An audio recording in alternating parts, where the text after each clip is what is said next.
কাঁঠালের বীজ জড়ো হয়েছে, এগুলো রোদে দিয়েছিলাম শুকাতে, এখন শুকনো শুকনো হয়ে গেছে।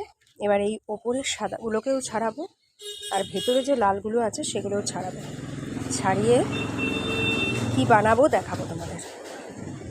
এই কাঁঠালের বীজগুলোর খোসাগুলো কেটে নিয়ে ছাড়িয়ে নিয়ে, লাল খোসাগুলো ছাড়িয়ে নিয়ে পুরো সাদা সাদা হয়ে গেছে।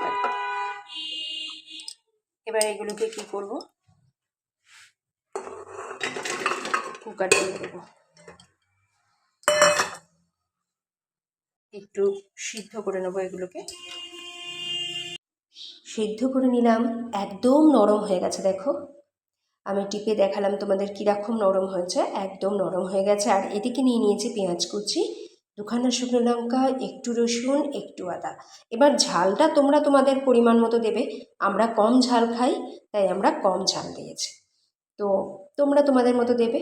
দিয়ে সব একসাথে মিক্সিতে দিয়ে দিলাম। ওদিকে কাঁঠালের বীজ, পেঁয়াজ, রসুন, আর এদিকে দেখো একটু নুন, হলুদ, লঙ্কার গুঁড়ো একেবারে ওর মধ্যে দিয়ে দিয়েছিলাম।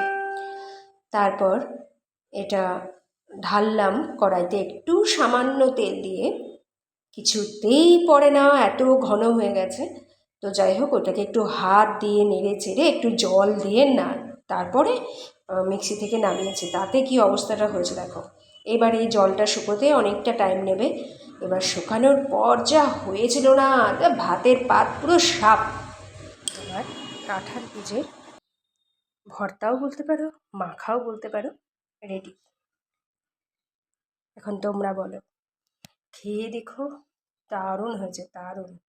মানে হাত চেটে চেটে ভাত খেতে হবে, এত দারুণ হয়েছে।